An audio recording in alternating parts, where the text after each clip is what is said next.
Back to my class. आज हम lecture 4 में डिस्कस करने वाले हैं प्रेजेंट परफेक्ट टेंस की। हमारी टेंस की सीरीज चल रही है, 3 लेक्चर ऑलरेडी है, वो आपको डिस्क्रिप्शन बॉक्स में मिल जाएंगे लिंक में। आज हम जानेंगे कि प्रेजेंट परफेक्ट टेंस क्या होता है, इसके मीनिंग, इसके यूजेस, आइडेंटिफिकेशन, ट्रांसलेशन पर्पस के हिसाब से और जितनी भी चीजें इसमें इंक्लूड होती हैं। तो सबसे पहले इसका मीनिंग समझते हैं। It is used to indicate a link between the present and the past. Especially जो प्रेजेंट परफेक्ट टेंस होता है, परफेक्ट मैंने आपको बताया था कि जो ऑलरेडी 100% कंप्लीट होता है और प्रेजेंट की बात हो रही है, तो ये क्या होता है, जो ये टेंस होता है ये लिंक जोड़ता है। लिंक किसके बीच में जोड़ता है? हमारे पास्ट के और प्रेजेंट के बीच का लिंक जोड़ता है। The time of the action is before now but not specified and we are or often interested in the results than in the action itself। यानी कि आप देख सकते हो कि जो डेफिनेशंस लिखी है, the time of the action, यानी उस काम करने का जो एक्शन होता है उससे पहले का वो स्पेसिफाइड नहीं होता है।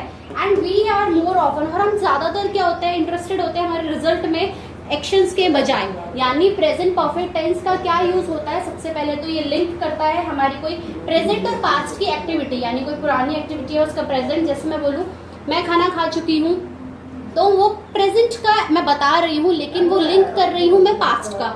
The time of action is before now, और जो टाइम होता है वो आपके अभी से थोड़ा सा पहले होता है लेकिन कोई स्पेसिफाइड टाइम नहीं होता है, और हम उसमें इसके रिजल्ट जानने में ज़्यादा इंटरेस्टेड होते हैं। तो ये थी मीनिंग। अब हम बात करते हैं ट्रांसलेशन पर्पस के हिसाब से। फिर अब बात करते हैं आइडेंटिफिकेशन की। आइडेंटिफिकेशन होती है आपकी पहचान, यानी आप उस सेंटेंस को कैसे पहचानेंगे कि वो आपका प्रेजेंट परफेक्ट टेंस का है। सबसे पहले ध्यान दीजिए, at the end of Hindi sentence, किसी भी हिंदी सेंटेंस के, किसी भी हिंदी वाक्य के अंत में अगर आपके पास कुछ इस तरीके का है, चुका है, चुकी है, आंदन चुके हैं, अगर इस तरीके का कुछ भी एंडिंग वर्ड आ रहा है तो समझ जाओ कि ये आपका परफेक्ट का है। इसमें और भी चेंजेस होते हैं, वो हम आगे बताएंगे जब हम प्रेजेंट परफेक्ट की बात करेंगे नेक्स्ट क्लास में, उसमें भी ये चीजें यूज होती है, बट इसके साथ कुछ और भी ऐड होता है। किसी भी सेंटेंस में अगर चुका है आता है तो हम उसे बॉय के लिए यूज करेंगे, चुकी है आता है तो हम गर्ल के लिए यूज करेंगे, एंड देन चुके हैं आता है तो वो हम सबके लिए यूज करेंगे। मैंने नीचे 2 सेंटेंस भी लिखे हैं, 2 वाक्य लिखे हैं। देखिए, राम खाना खा चुका है, सीता खाना खा चुकी है। हमने क्या देखा कि एंड में हमारे पास क्या आ रहा है, चुका है एंड देन चुकी है, कि वो कर चुके हैं, यानी वो काम वो 100% कर चुके हैं। और अभी हमने देखा था कि हमारा जो टेंस होता है ये क्या बताता है, हमें हमारे प्रेजेंट के और हमारे पास्ट के बीच का रिलेशन बताता है, इन दोनों के बीच को लिंक करता है। ये क्या करता है? लिंक करता है। कौन करता है? प्रेजेंट परफेक्ट टेंस करता है। तो इन दोनों के बीच का लिंक होता है। टाइम स्पेसिफाइड नहीं होता, हमें टाइम नहीं पता पर्टिकुलर स्पेसिफाइड, लेकिन हमें रिजल्ट की ज्यादा पता होती है, रिजल्ट कैसा आने वाला है, क्या होगा, उस पर ज्यादा हम फोकस करते हैं। तो हमेशा ध्यान रखिएगा, अगर आपको हिंदी सेंटेंस आइडेंटिफाई कर रहे हैं तो आप इसको ऐसे देखोगे कि किसी भी सेंटेंस के एंड में चुका है आ रहा है, चुकी है आ रहा है, चुके आ रहा है। ये बॉय के लिए, ये गर्ल के लिए और ये ऑल, ये सभी के लिए। तो ये थी आइडेंटिफिकेशन। अब बात करते हैं सेंटेंस स्ट्रक्चर की, कि सेंटेंस स्ट्रक्चर क्या होता है, कैसे आप इसके रूल्स फॉर्म करोगे। अब बात करते हैं स्टूडेंट सेंटेंस स्ट्रक्चर की, कि सेंटेंस स्ट्रक्चर क्या होता है। तो सबसे पहले देखिए, अगर हमें अफर्मेटिव बनाना है उसका, तो हमारा स्ट्रक्चर क्या होता है, subject plus has have plus V3 plus O। S और O तो मैंने आपको लास्ट क्लास में बताया था, सब्जेक्ट होता है, और O फॉर आपका ऑब्जेक्ट होता है। ये V3 क्या है? V3 आपके लिए फर्स्ट टाइम इंट्रोड्यूस हो रहा है इस टेंस सीरीज में। ये होता है वर्ब की थर्ड फॉर्म। यानी कैसे, देखिए अगर मैं आपको बताऊं एग्जांपल, हम लिखते हैं ईट, एट, और थर्ड होती है हमारी ईटन। ये हमने क्या लिखा है, ईट, एट और ईटन। तो ये हमारी हो गई आपकी V1, ये हो गई V2 और ये हो जाती है V3। तो ये होता है फॉर्म्स ऑफ वर्ब, जो मैंने आपको स्टार्टिंग में कहा था कि आपको इनका भी नॉलेज होना जरूरी है टेंस समझने के लिए। अब देखिए, हैज और हैव हमारे पास 2 ऑप्शंस आ गए। जैसे हमने सिंपल में पढ़ा था, हमारे पास क्या आता है, डू डज आता है, कंटिन्यूअस में इज एम आर आता है। तो इसमें हमारे पास 2 हेल्पिंग वर्ब्स हैं, जिसे हम क्या बोलेंगे, हैज और हैव। लेकिन अब ये हैज और हैव किसके साथ आएगा? हैज आएगा आपके सिंगुलर वर्ड्स के साथ। सिंगुलर और प्लूरल का कॉन्सेप्ट मैंने सारी क्लासेस में आपको एक बार क्लियर करा है। जो वर्ड ही शी इट के होते हैं वो सिंगुलर होते हैं, यानी एक की बात, जब हम एक की बात करते हैं, एंड जब हम एक से ज्यादा की बात करते हैं तो वो हमारे प्लूरल्स हो जाते हैं। जैसे हैज आ गया सिंगुलर वर्ड के साथ, हैव आ गया आपका प्लूरल वर्ड के साथ। अब हिंदी सेंटेंस को लेके चलते हैं ताकि आपको और समझ में आ जाए। पूरा एक सेंटेंस करके देखते हैं। राम खाना खा चुका है, ये एक्शन हो चुका है। अभी हमने डेफिनेशन पढ़ी थी कि बिफोर जस्ट नाउ। हम क्या है, हमारा एक सिंगुलर सब्जेक्ट है। सिंगुलर सब्जेक्ट के लिए क्या यूज करते हैं, हम क्या यूज करते हैं, हैज। ईटन हमारी वर्ब की थर्ड फॉर्म होते हैं, V1, V2, V3, each, eight, eaten.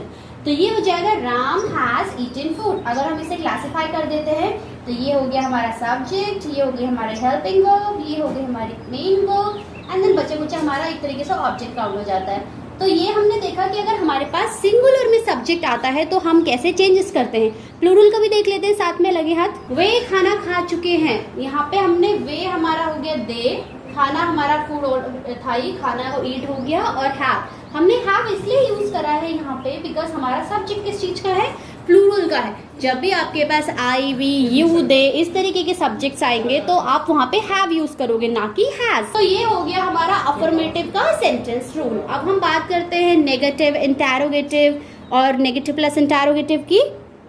Student आप बात करते हैं नेगेटिव सेंटेंसेस की। नेगेटिव सेंटेंस क्या होता है, इसमें कुछ नहीं करना है, इसमें सिर्फ आपको नॉट ऐड कर देना है। किसके बाद, हमारी हेल्पिंग वर्ब्स के बाद। यानी इसका जो रूल होता है वो ये हो जाएगा, subject plus has have plus not plus V3 plus object. यानी जो हैज हैव होता है हेल्पिंग वर्ब, इसके बाद नॉट लग जाएगा और कुछ नहीं। सेंटेंस देखिए, राम खाना नहीं खा चुका है, Ram has not eaten food. यानी राम हो गया सब्जेक्ट, सिंगुलर है इसलिए हैज लगा है। रूल के हिसाब से नॉट हो गया वी की थर्ड फॉर्म, ईटन हो गई ईट की, फूड हमारा ऑब्जेक्ट हो गया। ये हमारा सिंगुलर है, इसमें आप कुछ भी बना सकते हैं कि जैसे वह बाजार जा चुका है, he has gone to the market, वह घूमने जा चुका है, he has gone for a walk. अलग अलग सेंटेंसेस। और प्लूरल में कैसे बनेगा आपका, हैव लग जाता है और कुछ नहीं करना है। सिर्फ आपको हेल्पिंग वर्ब सबसे इंपॉर्टेंट है, हेल्पिंग वर्ब। और आपको V3 का भी नॉलेज होना चाहिए, कौन सी वर्ब की थर्ड फॉर्म होती है, कौन सी नहीं होती है। यहाँ अब देखिए हमने इसका प्लूरल्स में दिया है, they have not eaten food, I have not eaten food, we have not eaten food. आप यू से बना सकते हैं, you have not eaten food. यानी बस चेंज हो रहा है तो क्या हो रहा है, हमारी हेल्पिंग वर्ब चेंज हो रही है, हैज हैव चेंज हो रहा है, बाकी कुछ भी चेंज नहीं हो रहा हमारे सेंटेंसेस में। यानी सिंगुलर का भी वही है, प्लूरल का भी वही रूल है, बस चेंज हो रहा है तो हैज और हैव हो रहा है। क्लियर हो गया? अगर सेशन समझ में आ रहा है तो फटाफट से सेशन को लाइक कर दो। अब बात करते हैं इंटरोगेटिव की। इंटरोगेटिव की मैंने आपको स्टार्टिंग में बताया था, हम दो तरीके के क्वेश्चंस करते हैं। एक तो होता है हमारा WH वाले, एक होता है हमारा येस नो वाले। यानी येस नो में हमें जब हमारी हेल्पिंग वर्ब आगे आती है, और WH वाले जब हमारे WH फैमिली के वर्ड्स आगे आते हैं। कैसे? सेंटेंस देखिए, पहले structure has have plus subject plus V3 plus object plus question mark. ये आ गया आपका इंटरोगेटिव का प्रेजेंट परफेक्ट का। ठीक है, इसका हिंदी क्या बना, क्या राम खाना खा चुका है, क्या वह खा चुका है, हैज राम ईटन फूड। और सबसे इंपॉर्टेंट आपका क्वेश्चन मार्क हो गया। तो रूल सब्जेक्ट के हिसाब से देखिए क्या है कि हमारी जो हेल्पिंग वर्ब है वो पहले आ गई है, फिर हमारा सब्जेक्ट आया है, फिर हमारी वर्ब की थर्ड फॉर्म आई है, फिर हमारा ऑब्जेक्ट आया, फिर क्वेश्चन मार्क आया। तो हमने उसका सेंटेंस बनाया कि क्या राम खाना खा चुका है, हैज राम ईटन फूड। यानी ये हमारा हेल्पिंग वर्ब, ये हमारा सब्जेक्ट, ये हमारा V3, ये हमारा ऑब्जेक्ट और ये हमारा क्वेश्चन मार्क।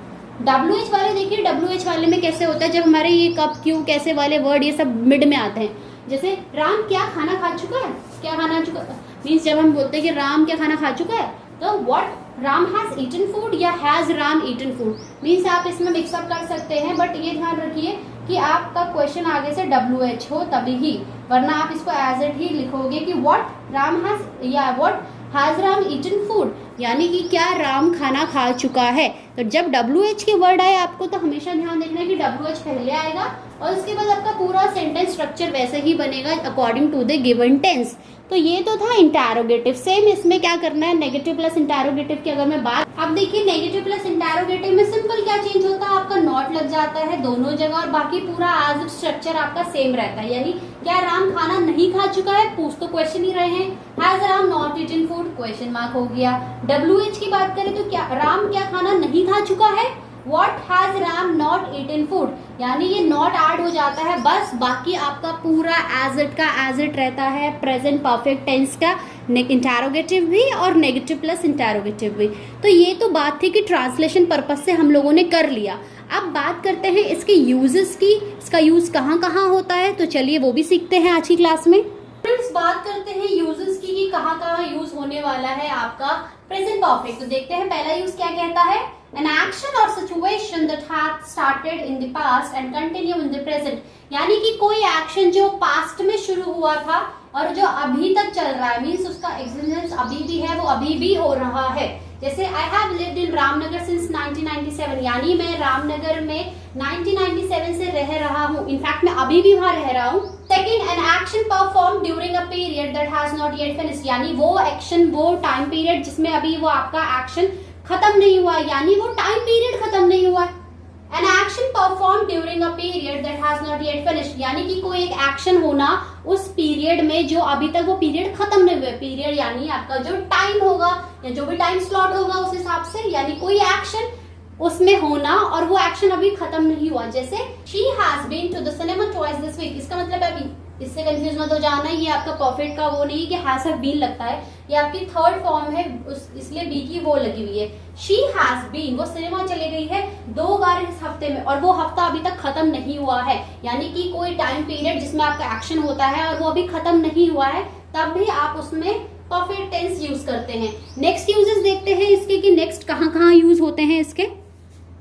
थर्ड यूज देखिए, a repeated action in an unspecified period between the past and now, यानी कि जो आपका एक्शन होता है वो बार बार रिपीट होता है और कोई उसका स्पेसिफिक टाइम नहीं होता, यानी कि कोई स्पेसिफिक टाइम नहीं होता है, कोई पीरियड नहीं होता, लेकिन वो एक्शन बार बार रिपीट होता है आपके पास्ट में भी और अभी भी, यानी वो एक्शन आप पहले भी कर रहे होते हो और अभी भी। कैसे? सेंटेंस देखिए, we have visited Portugal several times.